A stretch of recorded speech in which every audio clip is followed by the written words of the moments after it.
तुम्ही कधी विचार केलाय का समुद्राची भरती ओहोटी नेमकी काय येते, कधी येते आणि त्यामुळे आपल्या निसर्गावर काय परिणाम होतो? जाणून घेऊया या व्हिडिओच्या माध्यमातून। नमस्कार, मी अश्विता, आपण पाहताय महाराष्ट्र दिनमान। समुद्रातील भरती आणि ओहोटी ही एक नैसर्गिक प्रक्रिया आहे जी समुद्राच्या पाण्याची पातळी विशिष्ट वेळेत वाढवते म्हणजे भरती आणि नंतर कमी करते म्हणजे ओहोटी। पण यामागे असणारं नेमकं कारण सांगायचं झालं तर याचं मुख्य कारण आहे चंद्र आणि सूर्याचं गुरुत्वाकर्षण बल। चंद्राचं गुरुत्वाकर्षण बल पृथ्वीवर, विशेषतः समुद्राच्या पाण्यावर अधिक प्रभाव टाकतं।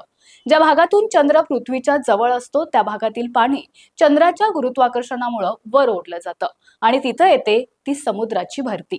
त्याचवेळी पृथ्वीच्या विरुद्ध बाजूसही भरती येते। हे कसं होतं तर चंद्राचं गुरुत्वाकर्षण पृथ्वीच्या केंद्रालाही खेचतं, ज्यामुळे विरुद्ध बाजूचं पाणीही थोडं बाहेरच्या दिशेने ढकललं जातं आणि तिथेही भरती येते।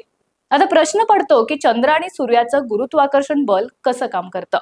जेव्हा चंद्र आणि सूर्य पृथ्वीच्या एकाच रेषेत येतात, म्हणजेच अमावस्या आणि पौर्णिमेला, तेव्हा त्यांची एकत्रित गुरुत्वाकर्षण शक्ती वाढते। यामुळे उच्च भरती येते, त्याला स्प्रिंग तिडे असंही म्हणतात, म्हणजे पाण्याची पातळी खूप जास्त वाढते। या उलट जेव्हा चंद्र आणि सूर्य पृथ्वीशी काटकोनात असतात, म्हणजे शुक्ल आणि कृष्ण पक्षातील अष्टमीला, तेव्हा त्यांचं गुरुत्वाकर्षण बल एकमेकांना विरोध करतं। त्यामुळे नीच भरती अर्थात निप टाइड येतं, म्हणजे पाण्याची पातळी सामान्यपेक्षा कमी वाढते। या भरती ओहोटीमुळे फक्त पाण्याची पातळी वाढत किंवा कमी होत नाही, तर याचे अनेक नैसर्गिक परिणाम होतात। अनेक सागरी जीव भरती ओहोटीच्या चक्रावर अवलंबून असतात। खेकडे, शंख, शिंपले यांसारखे जीव भरतीच्या वेळी अन्न शोधायला बाहेर पडतात आणि ओहोटीच्या वेळी सुरक्षित ठिकाणी जातात। भरती ओहोटीमुळे समुद्रातील पोषक द्रव्ये किनारपट्टीकडे वाहून येतात, ज्यामुळे किनारपट्टीवरील परिसंस्थेचं संतुलन राखलं जातं। समुद्रातील कचरा आणि गाळ भरती ओहोटीमुळे किनाऱ्यावर येतात, ज्यामुळे समुद्राची नैसर्गिक स्वच्छता होण्यास मदत होते। भरती ओहोटीमुळे दलदलीचे प्रदेश तयार होतात, जे अनेक पक्षी आणि सागरी जीवांचे निवासस्थान असतात। याशिवाय मानवी जीवनावरही भरती ओहोटीचा मोठा परिणाम होतो। मच्छीमार भरती ओहोटीच्या वेळेनुसार आपल्या मासेमारीची योजना आखतात।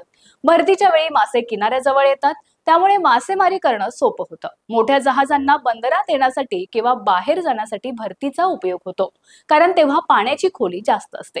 काही ठिकाणी भरती ओहोटीच्या शक्तीचा उपयोग करून वीज निर्मिती केली जाते, त्याला टायडल एनर्जी असं म्हणतात। हे एक स्वच्छ आणि अक्षय ऊर्जा स्रोत आहे।